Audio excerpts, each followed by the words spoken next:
Hi, I would love to share with you guys few lessons I learned from prison. My name is Okoro Blessing in Kiruka, and I'm popularly known as Blessing CEO. I'm a certified relationship therapist in Africa. This is going to be a very interesting topic that a lot of people have been curious about. So I want you to get a seat. I want you to get your headset. If you have small chops, please get it and sit down because I'm about to take you on a roller coaster. If you're an intelligent person, you're going to learn from this video. But if you're a foolish person, you're going to troll, or many of you might not even have data to watch this video. But I urge you, it's a must watch because there are so many lessons and fun-filled facts in this video I'm about to spill. Number one, prisons are not for criminals only. They are also for victims of circumstances. When people go to prison, it doesn't mean that they did something or they're thieves. No, sometimes circumstances can land you in a place that you know nothing about, just like Joseph in the Bible. Remember, his brother sold him. One way or the other, he found himself in prison, and that's where he became the president. I'm not trying to say I'm becoming the female president. I just want to tell you a few lessons I learned while I was in prison. First of all, Blessing. How did you even get into prison? Because you look so pretty, you look so intelligent, you're legit. What actually took you to prison? Yes, so I actually went to prison right in Lagos, Kirikiri Correctional Center, and I spent 3 weeks in prison. Even though I'm still looking this fresh, but I went to prison. First of all, what took me to prison? I'm going to start from the beginning, in as much as the case is in court, but I'm going to give you guys a little tip of how I got there. Because there is a misconception on the media. You know, when these bloggers want to tell stories, they write different types of concussion, to feed you guys just for entertainment. But here I want to state the honest fact of exactly what happened, what transpired, for those of you who would learn so that you could learn something out of it. First of all, I'm a certified relationship therapist. I have my license. And most times I like to talk about trending issues because oftentimes people have to base their understanding when you can use other people as illustration. So oftentimes when celebrity stories break out or stories break out, I pick it as illustration to actually pass my message. That's what I've been doing on the media, and that was how I got these famous. I'm a very factual woman. Unfortunately, in the society that we found ourselves, they say we are not supposed to say the truth. We are supposed to be constructive. We are supposed to paint the lies. We are supposed to make society feel good about themselves. Because they say a lot of people are not strong enough to take the truth. But like I always say, everybody is not meant for me. I have my audience. And my audience are the strong people who are strong enough to absorb the honest truth. Because it's only when you know the truth that you can be able to live a good and honest life without harming yourself. So a news broke out sometime in October where a woman burnt herself. We don't know what happened. We just saw a video when somebody was making a video from downstairs and saying, this woman don't finally burn herself again. This woman has burnt herself. This woman. So when the news broke online, as usual, everybody started talking. We didn't even know this woman. This woman wasn't a celebrity per se. So it was just a random news of, a young woman. So at that point, we don't even know the story that was behind the burning. We're just wondering, how person could burn himself? There was no story yet. Until, you know, different narratives started coming out. Before the narrative started coming out, immediately that video broke out. Daddy Freeze is my friend. Most times he always invites me to his live video to share my insights with his audience. So he invited me with other relationship therapists and other guests. We spoke our minds. Everybody had their opinion. I shared my story. I even spoke for over 45 minutes of how I left my previous marriage. And I was wondering what would make a woman want to hurt herself that much, because burning yourself is a painful death. So what would make a woman want to hurt herself that much? And I made a statement out of the conversation I was having. I said, maybe she has always wanted to die. Because a lot of women will not leave what they have done or what they have sweat. Some women, you see them say, over my dead body will I leave this man. I don't suffer with him too much. That was where I was coming from. So that statement was born out of a long conversation. But trust the bloggers. They have a way of misinterpreting the narrative. They picked on that 1 second where I said, this woman has always wanted to die, and started trending it. So it made me look like a bad person, as if I was inhuman, as if I just woke up, And funny enough, I didn't know this person. I was just speaking generally. Trust the internet. Some said I was right, some said I was wrong, and it was trending.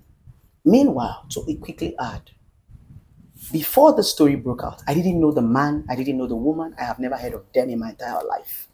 They said the husband to this woman was a popular businessman. I didn't know him. I've never ever heard of that name in my life before. Maybe because I was in Abuja, from Abuja to Calabar, from Calabar to Enugu, then from Enugu to Lagos. I always go to Lagos to visit, but I've never really lived in Lagos. I just relocated to Lagos when I opened my office officially in Lagos State. So when the news broke out, I didn't even know the both parties in question. Never heard of them before. I was talking about them like strangers. Then when I spoke and that video went viral, the family started dragging me. The brother to the late woman started writing stuffs about me because, on the media, when you don't support people's plight, they come against you. I was, responding to him. And I remember making a live video telling him that he should give us a better memory of his late sister than just, putting all these banters on the internet. That was my advice to the younger brother. I think he hit my advice and took down all the posts and started giving us beautiful memories of the late woman. That was before the husband reached out to me for professional service. He said his own part of the story. The narrative was that he killed his wife, he pushed her into the fire. Nothing like that ever existed from the evidences that were shown.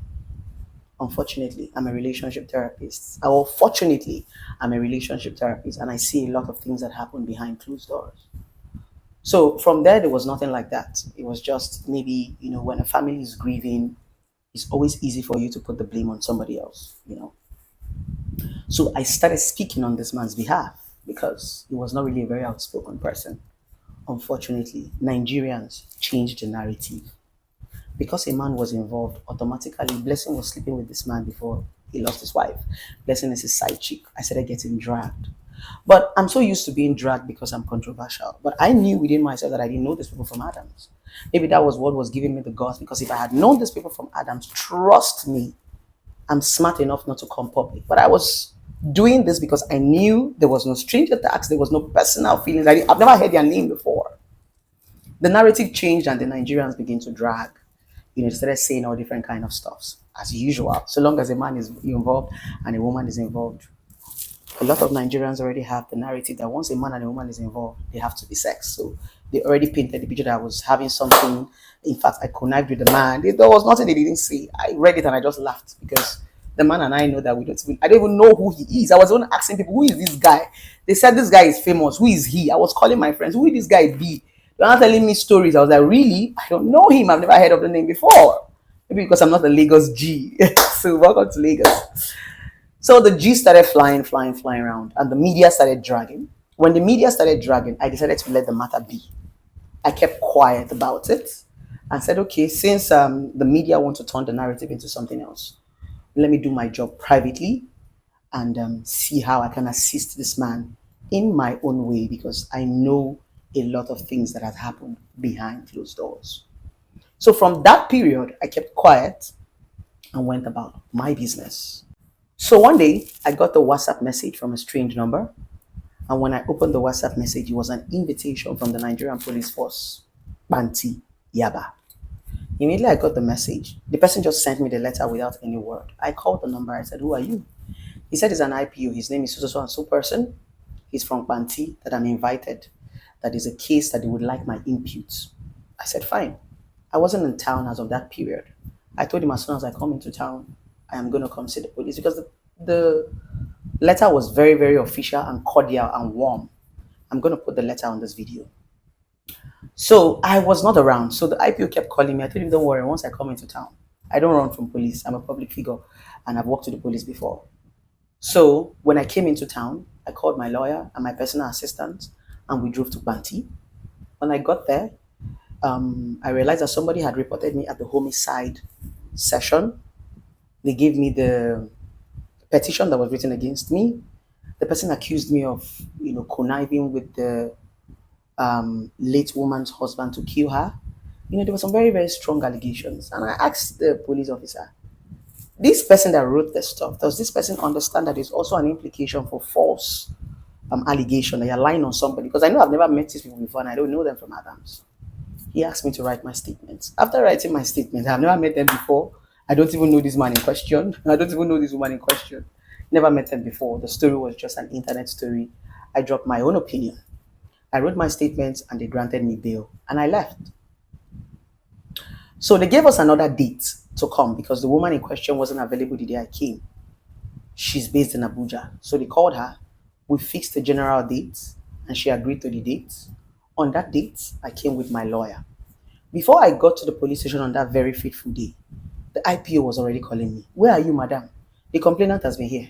Like, I told him, please, I'm sorry. I'm coming all the way from the island. And if you're coming from the island to the mainland, you should understand the hold up. I kept apologizing. He kept calling me, where are you? I told him I'm on my way until I finally got to Banti. When I got to Banti, I apologized. The hold up, I was with my lawyer. And I asked, where's the complainant? Can we start? I even want to set my eyes on this person that is, heaping this huge allegation on me, and I've never met this person before. So we're still talking when a young man walked up to me and said, good afternoon, ma. I said, good afternoon. He said, my name is so and so. This case has been transferred to Abuja. I looked at the IPO and I asked him, why didn't you tell me the case has been transferred to Abuja? Why did you make me come all the way here? That was when I knew that money has exchanged hand and there was a game plan to this. It was no longer a police case. It was now a case of drama and script. So I sat. I sat down and allowed them play their drama. The police officer who walked up to me and said the matter was transferred to Abuja was nice. He was civil. He engaged me in a conversation while they were trying to transfer the file. I waited. And my lawyer asked him, why are you people transferring the case and why is Blessing still here? You guys can do your whole case transfer. Invite us when we come to Abuja. He appealed that we should wait. There are some certain documents I have to sign. I said, no problem. We spent almost the whole day at the police station that day. When they were done transferring the file, they took me to Ikeja, a police station. And that was where the second police officers told me I was under arrest. My lawyer said, for what? She's been granted bail. And she came to the police station. How are you arresting her in the police station? So, the police officer gave me another charge. Another petition was written to me by the complainant. This time, she had abandoned the first case of saying I was part of the people who murdered her sister with the husband and all that. And she has switched to cyberbully and cyber stalking. I now asked the police officers, what happened to the first case? I thought we were supposed to continue. They said, let me just write my statement. I wrote my statement. After writing my statement, the police told me I was under arrest. My lawyer was laughing. He said, why would you arrest her? You picked this woman from the police station, right? Where she came to the police station, right? Why are you arresting her? Why not invite her the way you invited her before and she came? They said it's order from above. I said, who gave you that order? Who is breaching my fundamental human right? You did not hold me down for allegation of murder and killing somebody. And you are holding me down for cyberbully. I don't understand. Because homicide session is more serious than this session you are taking me to. I don't understand. The police officers were getting a bit aggressive and I told my lawyer, it's fine. No problem. They detained me till the next morning. The next morning, they took me straight to Abuja with Valley Jets Airline. We landed in Abuja at about 12 and we went straight to their office. Meanwhile, the complainant was already defaming me. I didn't know that while I was in Panti, going upstairs, the IPO had videoed me from the back and given to the complainant to give to bloggers to post. He was already trending that I was arrested, I was locked up, I was jailed, my nyash is leaking. She defamed me. I read all these things and I just ignored. When we got to Abuja, we got to the police station. And they asked me to write another statement, which I did. Meanwhile, I had called my lawyers in Abuja and they were waiting for me. As soon as I landed Abuja in the police station, area 10 to be precise, my lawyers were there. So after writing my statement, that was where they invited the complainant, and that was where I saw her for the very first time in my life. So we're seated on a round table. They needed her to explain to me directly what I did. She explained her grievances and said I insulted her, I insulted the family, blah blah blah. I didn't know what transpired, I wasn't there. And I also told her, you weren't also there when this incident happened. In as much as this person was your sister, you were not also there present, you were in Abuja. So everything you would have heard is also story, the same way I have heard, because you weren't a witness. And at this point, you're not even in good terms with your late sister's husband. So you have not even heard about what actually transpired. She finished laying her grievances and I objected to it. I said, no, I didn't defame you. What I did on my page was ask you a question and you picked offense. Good. The police officer said, okay, they have to grant me bail because they sure know I didn't do anything. So they were trying to rush the conversation so that I don't sleep in the station. Because at that point, my lawyers were ready to sue.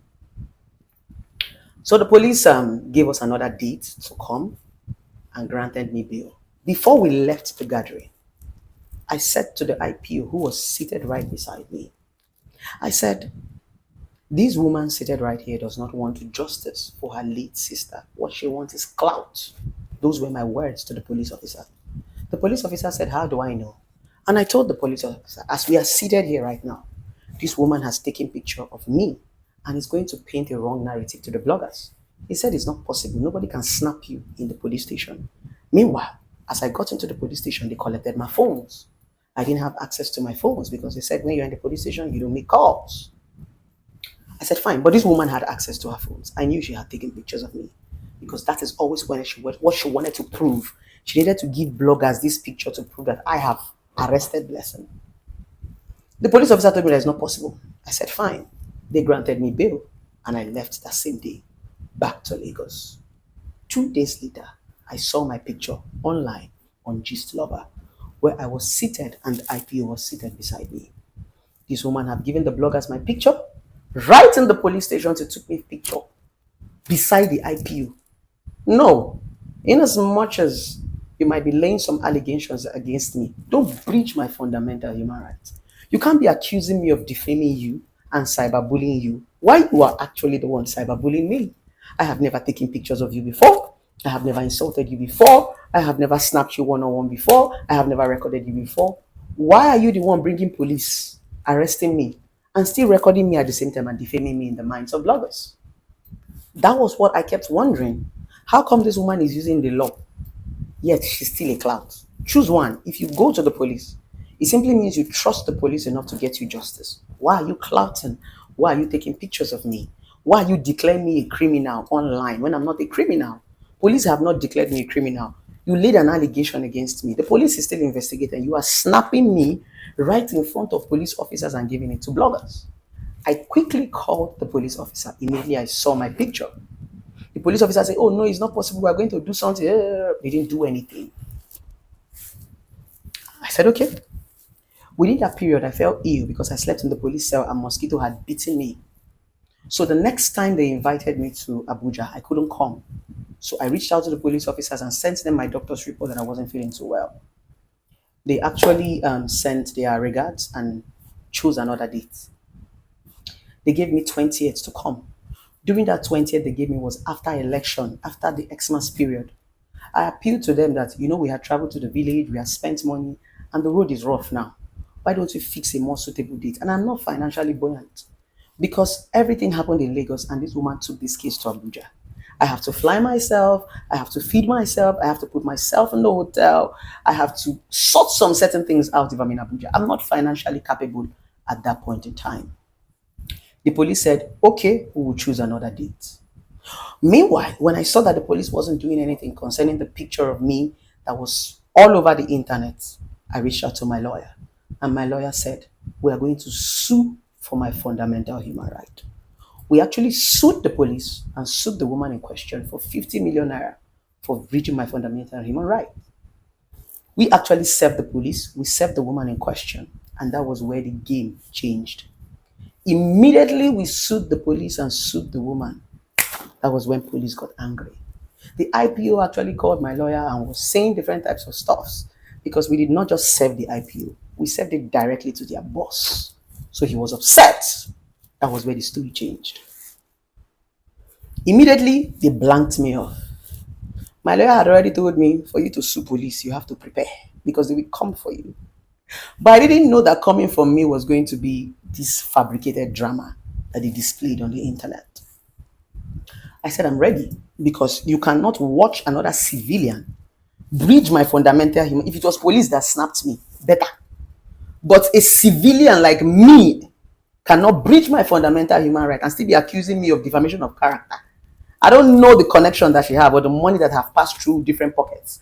But no, you're not going to breach my fundamental human rights to my face. I'm enlightened enough to know when somebody is beginning to bully me. And that was what she was doing. So at that point, the police blanked me off. We tried to reach out to them to ask them when is the next date. They never said anything.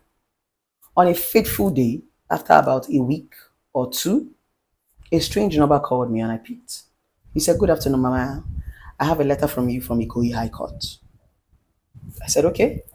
Where is your location?" I told him then I was in Ikeja. I told him to come to Ikeja.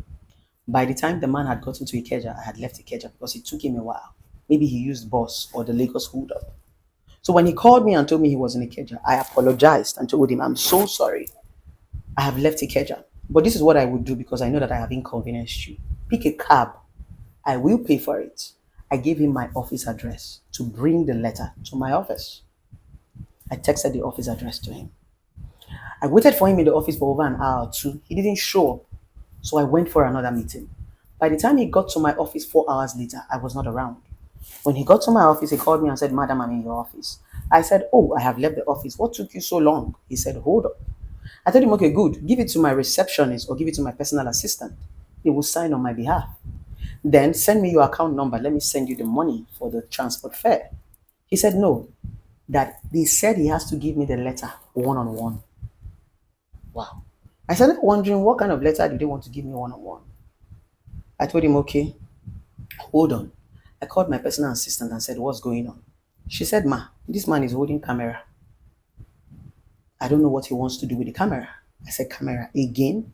That was when I suspected that it might be coming from the complainant because she always likes to snap and to video to defame me online. That's her hobby. She enjoys it when they are dragging Blessing CEO on her behalf. But she doesn't know that for every time you take some actions, it also have implications. So I told the man that I'm not around, that he should come back some other time. And I also told the man that to get me on seat might be difficult because he says he stays on the mainland. I might be coming, you'll be going. And I have things that I'm doing. If you cannot drop it with my personal assistant or my receptionist, I will get my lawyer to come and pick it up from you. He said, "Okay." I called my lawyer and I sent the phone number to my lawyer and asked him, "Do you know this person?" He called and said, "Yes, he's a belief in Ikoyi High Court."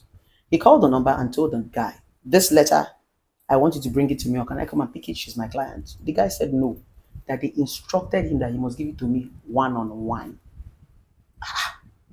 I started wondering, it got me bothered. Which letter do they have to give Blessing CEO one-on-one? Meanwhile, this guy hadn't told me anything the letter was about. I don't even know what was going on. I was blinded by the police. I didn't know what was going on as of then.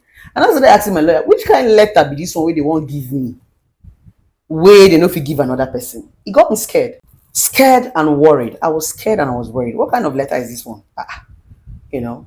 So after that day, I reached out to the belief again and he said he has sent the letter back to Abuja.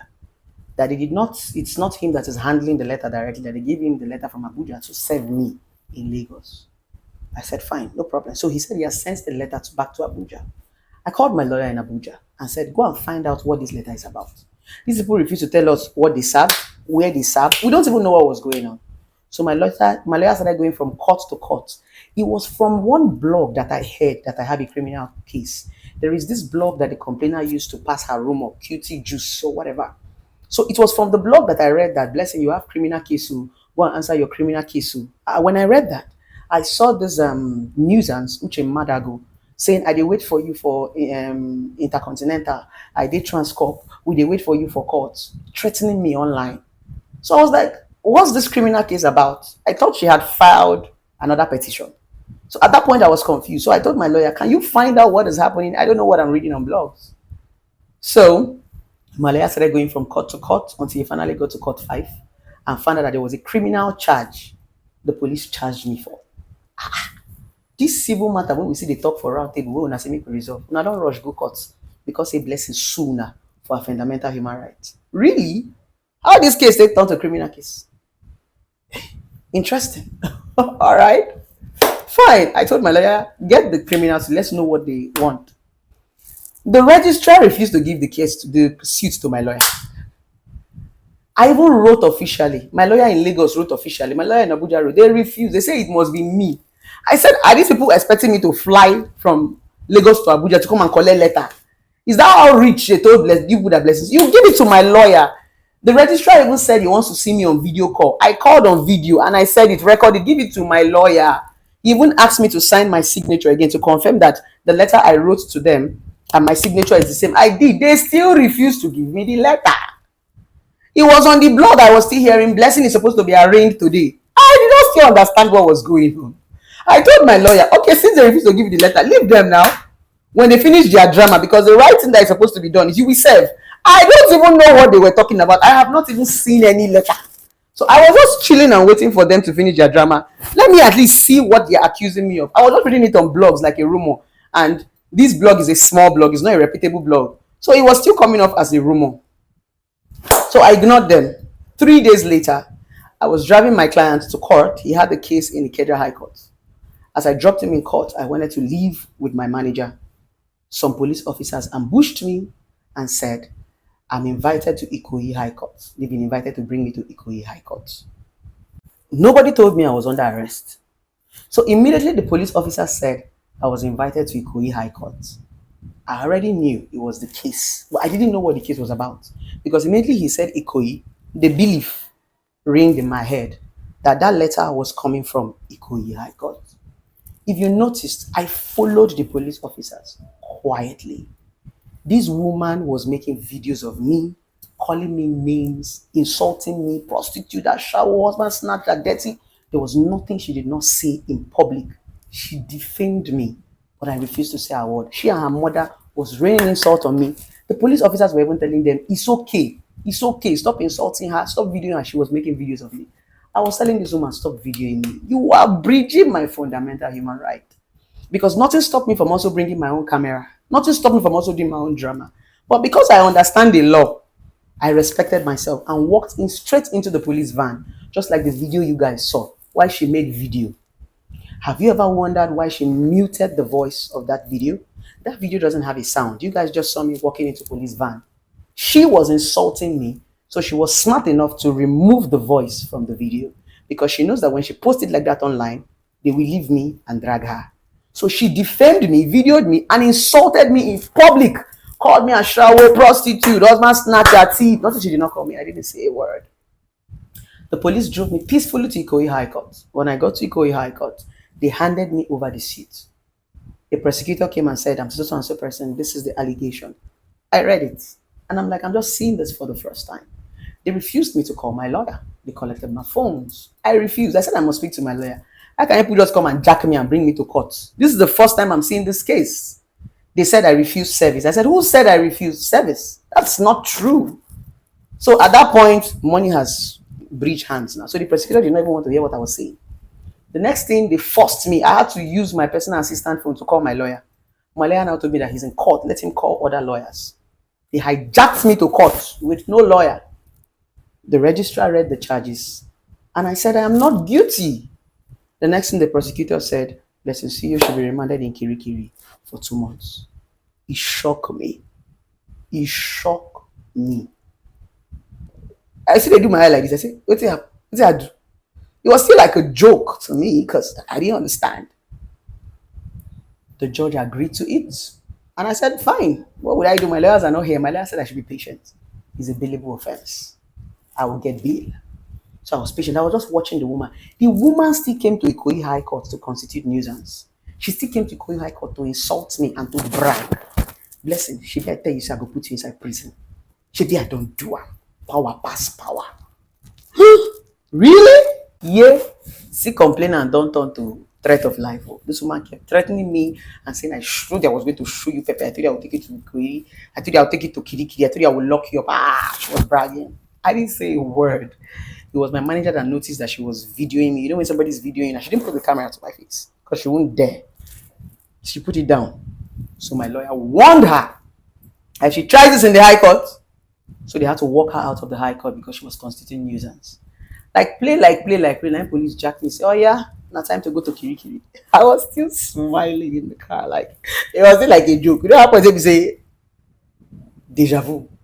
Like truly. So that was how I entered their Siena and they took me straight to Kirikiri prison.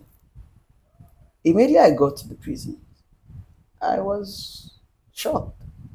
As they closed the prison gates, they now asked me to call anybody I have to call because they're going to call on my phones. So I had to call my manager, my PA, they should get me all my stuff that I needed, change of clothes. My lawyer said I shouldn't worry. It's a billable offense. You understand? This is the least anybody can do to you or to punish you. No problem. I sat down in Kirikiri Correctional Center and I was still smiling.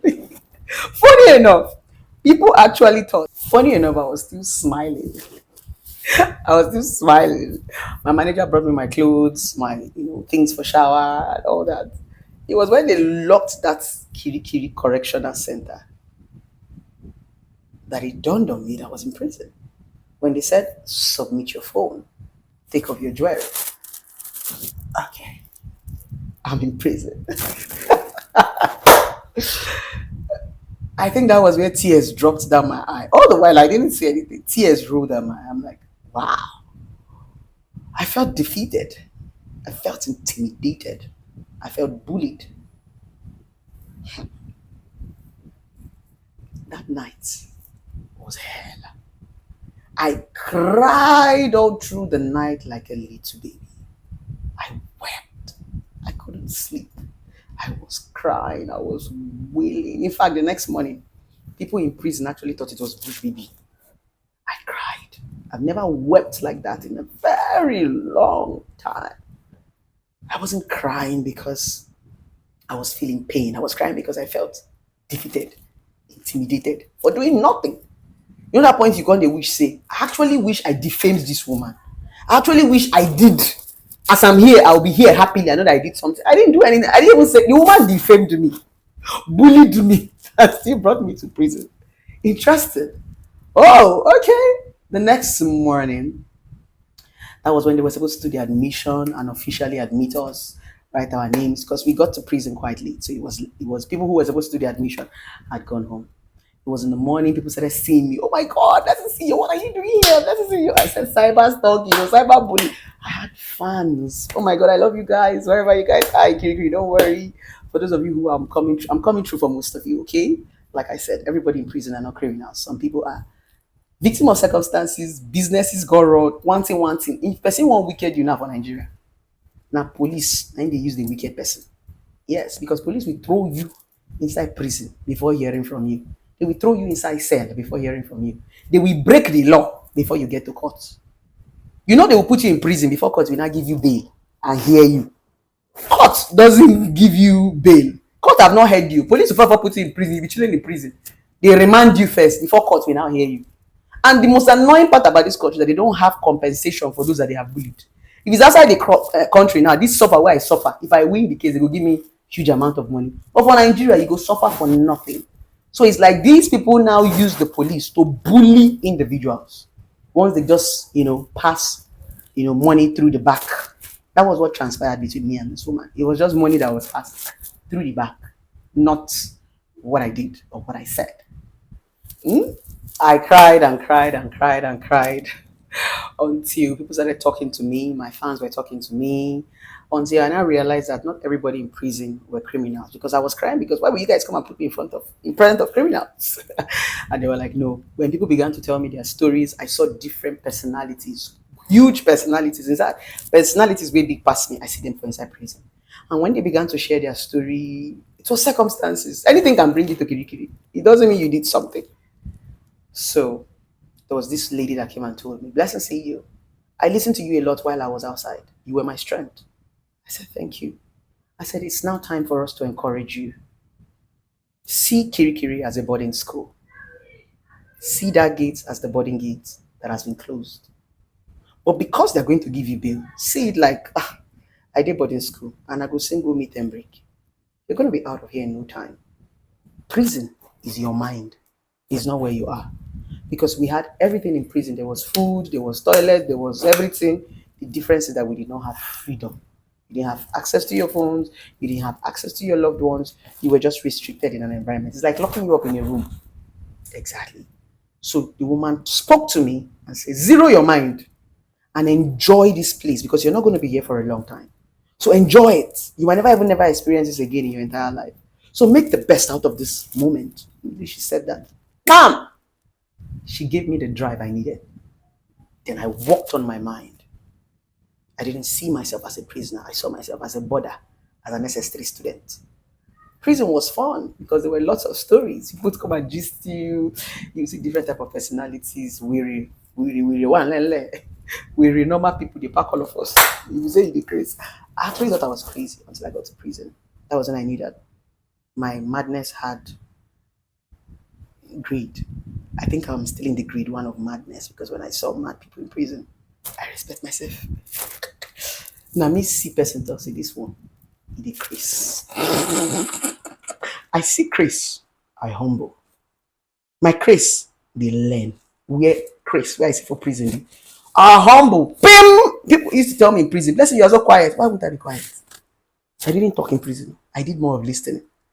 Nembiko. I follow my alakalankem. I see grace way past my grace. Now my own grace humble. My grace went to sleep when I saw other people's grace. These people's grace did not go to school. Their grace, na illiterate. Their grace, no they hear come go. Their grace, no they see road. So I decided to just loosen up. Enjoyed all the beautiful company and all the wonderful people I met there, the inmates there. Enjoyed the food, enjoyed the air, enjoyed the ambience, and enjoyed everybody. The few lessons I learned is that I learned how to be humble. I'm a humble person, but I became more humble. I learned how to listen more. I learned how not to underrate people. People can go to any length if they want to mean you. Yes, they go to any length. I learned how to be patient. I learned how to be a bit conservative and reserved. I learned a lot in prison. I learned that there are so many things that we do that we don't even know that are crime, that are actually crime under the law. So we need to be careful. And I also learned that you see this cyberspace, it's not a place that the government is putting their eyes because everybody lives here. So long as you're in this cyberspace, you need to be 100% careful because these days, the police officers, the law sleeps on the media. Yes, everybody that they have grabbed and they have caught is one way from social media. So we need to be careful about the things we post, about the things we say, because we can be giving these things and we are giving too much information without knowing. I learned that when I went to prison. That most of the information that people get about you is mostly from the media. And don't forget, they are the informations that you and I put out without knowing. If they do, I want to say a cruise, I want to say a play. But let me tell you, the government is watching the media. So be careful. So that was what I learned from Kirikiri Correctional Center. Now let's go straight to my bail. When I came out of prison, people were like, blessing, almighty blessing, you don't get 10 million. Oh, wow, where your connection? Oh, whoa, wow. And when I came out of prison, I was like, oh my God. It just confirmed that a lot of people are illiterates on the media. When I was locked up, they actually gave me bail the next day. But they gave me a very high bail condition. Why? Because the police has laid an allegation against me that I jumped bail twice. And the bailiff wrote an affidavit against me that I refused service. Yes, that was why my bail condition was very difficult and huge. The court just needed to make sure that I'm coming to court. That was why they gave me that huge bail condition. And the bail condition was 10 million naira bail sum. A shorty that has a property with a C of O and I think bank statement or whatever. So the meaning of 10 million naira bail sum does not mean that I have to pay 10 million naira to come out. No. Bail sum simply means that is the money that your shorty will pay anytime that you jump bail. That money is supposed to secure so that you'll be coming to court and be attending your cases. You will not run away. You will not fly out of the country. You will not jump your bail. So that was what the 10 million naira bail sum was for. No court asked Blessing CEO to pay 10 million. You these illiterate bloggers, can you guys at least use Google for once in your life before you start all this fake news? It just makes you guys stupid. So why did I spend 3 weeks in Kirikiri? So that's what exactly I want to explain to you guys. I didn't spend 3 weeks in Kirikiri because of what the bloggers are writing. No, it had nothing to do with 10 million naira and me not having 10 million naira. It was more of the bail condition. Now they asked me to get someone with a C of O. To get C of O hard. Almost all my friends have deed of assignment. And these days in Lagos, and I needed to get someone who had C of O in Lagos. Now, a lot of my friends who bought property, they all bought properties in estate. These days, people don't even buy detached property. People who have detached property are like our, sugar daddies. People who bought house that time in Ikoyi or in Ikeja. So, but we young ones these days, we buy houses in estates. And these estates don't have C of O. It's the estates that have C of O, but your house does not have C of O. So you cannot tell the person to go and collect C of O because of you. So it was a problem to get C of O because we needed someone who had bought land far back. Yes, that was the biggest challenge we had. See, we find C of O. Jesus, it was difficult until finally one of my uncle came through for me. He had his C of O, he had all the documents, and he had billions of naira in his account. So when he submitted all his documents, that one was gone. They now needed to start doing verification. Oh my God. It had nothing to do with money. Pray that Nigeria does not happen to you. Our judicial system is crazy. You go one office, they go tell you, say the woman go pick up a key for school. You go wait. This woman don't go come back from school run, she don't go house. Our judicial system is messed up. Yes. If your mother or your father is a government worker, please beg them to always sit down. That was our problem. Getting these government workers on seats. And remember saying that Lagos now we were shuttling between Ikoyi Island and mainland. So this was in a day we can achieve just one thing or nothing. So then we can't beg them, make una come work now. I beg now. That was what kept me. The judicial system was slow. They needed to do a lot of verification because when you submit the C of O, they have to go to lands and go and verify if the C of O is authentic because Nigerians, we are fake now 1 and 2. So for us to go to land, they have to go to the archive. Now the protocol will be here. At some point for prison, I go come and say, make I rest. I come on my mind because the protocol was they needed to make sure and remember I'm a public figure. Everybody was being careful so that this family does not come back and say, Blessing, don't go give police bribe. Blessing, don't go give court bribe. So they wanted to do the right thing. So that was what took time. The process took time, but I'm happy that we did the right thing. There was no shortcuts. So they had to go to land. They had to go to the archive. They had to go and find land where person buy since how many go cheer. Since that not be smart, In fact, at some point, I just tired. The process was not here. The bail condition was tough. I swear. So it had nothing to do with money. It was the bail condition, our judicial system. So when it was getting to 1 week, I told myself, listen, it's time for you to relax and be taken care of. I told my people outside, you people should be doing the game. Let me just chill. In fact, let me see Kirikiri as a vacation. Now I relax, so begin chop, begin fat. When I came out of prison, if you see how plumpy I was, at that point, I'm like, I can lock myself after 1 week. Public holiday, 3 days public holiday, can't enter when I even day inside prison. I say, I beg. Make una give me a face salad. I was eating, I was sleeping, I was bathing, I was looking beautiful. If you see me inside prison, you don't go greasy, I go prison. Because I made up my mind, because the process is a long process. My lawyer just told me, relax. Relax. The most important is that they've given you bail. The bail process was hard. Every day I'll be praying. All these government can make una go work. Sit down for your office, I beg, we they come. Until finally they did all the right things, did all the verification of the documents, went to my shorty's house, went to the property, remember there was public holiday in between. After we were done with that, they had to verify his statement of account, went to the bank. And that period when Naira is cash no day. Hey! And they now said for my shorties, because 2 shorties to verify the account, they have to go to the branch where they opened this. Jesus Christ! Hey! This man opened his account in Alaba market. They had to go to Alaba. Hey, hey. In fact, at some point, I stopped calling them from business center. I say, I don't tire. Anytime when they give me bail, make una come carry me.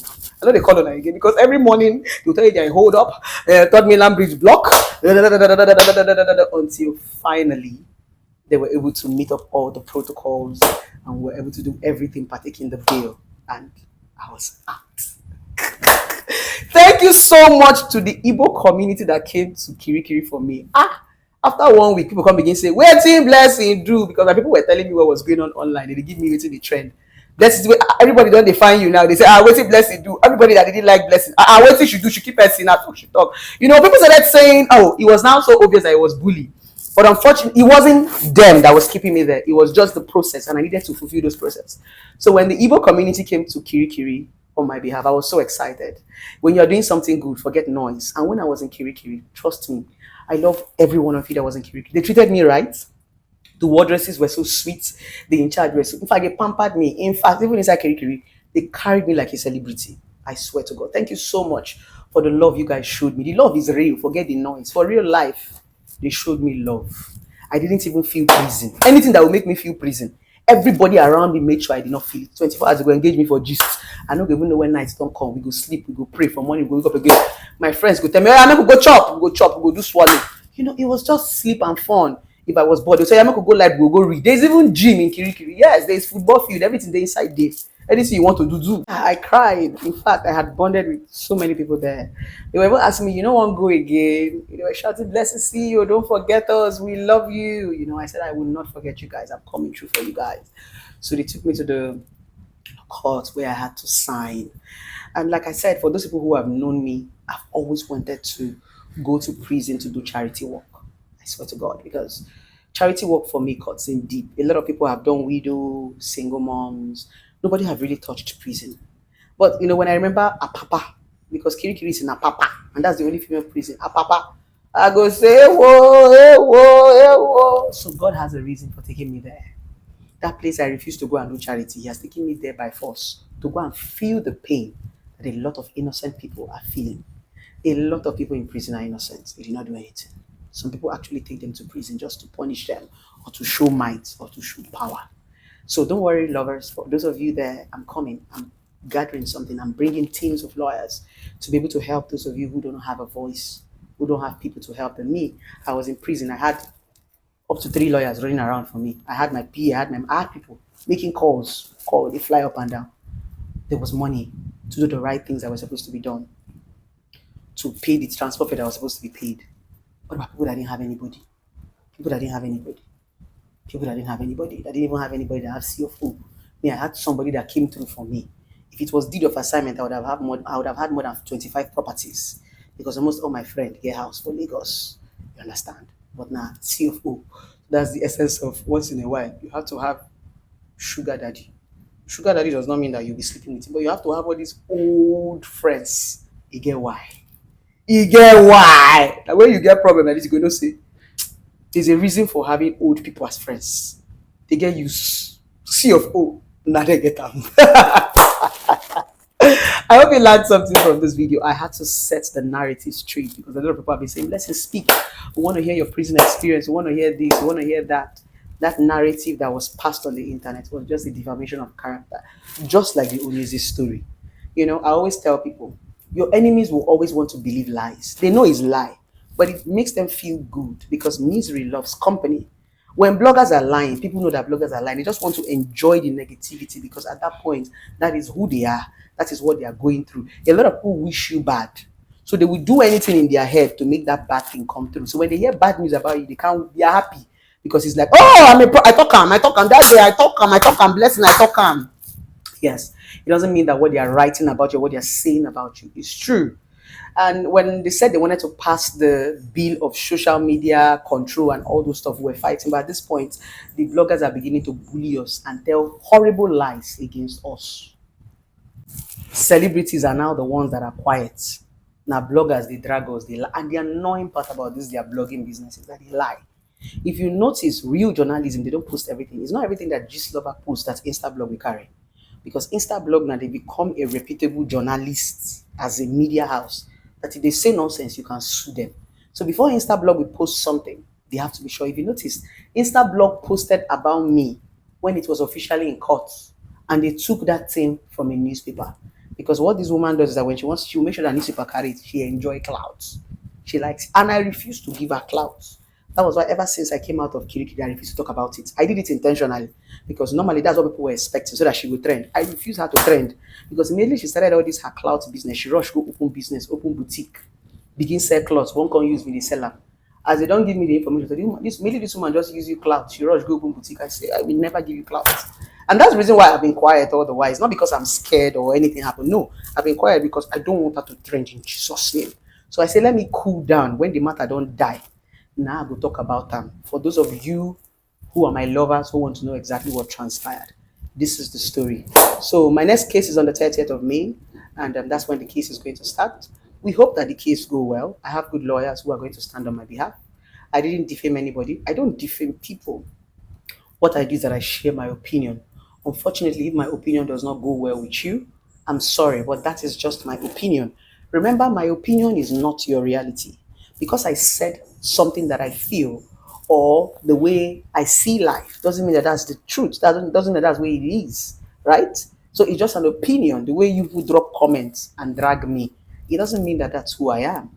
So you need to get used to opinion, especially when you bring your problem to social media. Because these opinions that I always put my voices in are the things that you bring to social media. I do not go into your personal. I have never in my life gone into people's personal life. I have never come to tell people what somebody told me. Never. I have never defamed anybody or dragged or lied on anybody. I will never do that. I'm not a child. I'm a certified relationship therapist. I only strive on the things that you bring to the media. If you bring it, we will talk about it. Anything you bring public has become a public affair. If you don't want people to talk about your private affair, don't bring your private affair to the public. But so long as it's here in public, we will continue to talk about it. That is not defamation of character.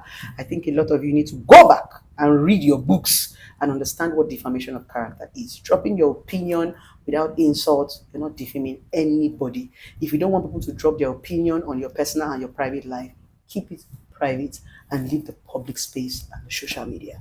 I love you guys. Mwah.